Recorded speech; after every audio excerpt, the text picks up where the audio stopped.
In this video, I will show you how to add checkbox in Word. Go to File, Options, Customize ribbon.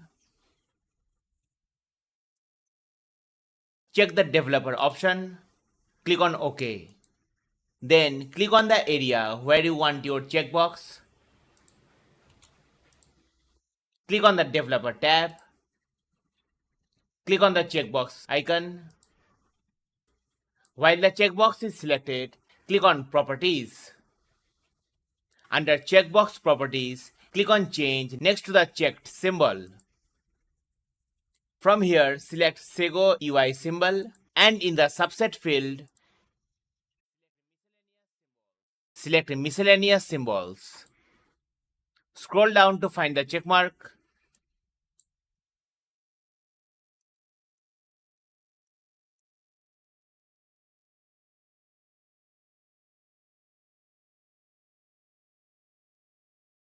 Click on OK.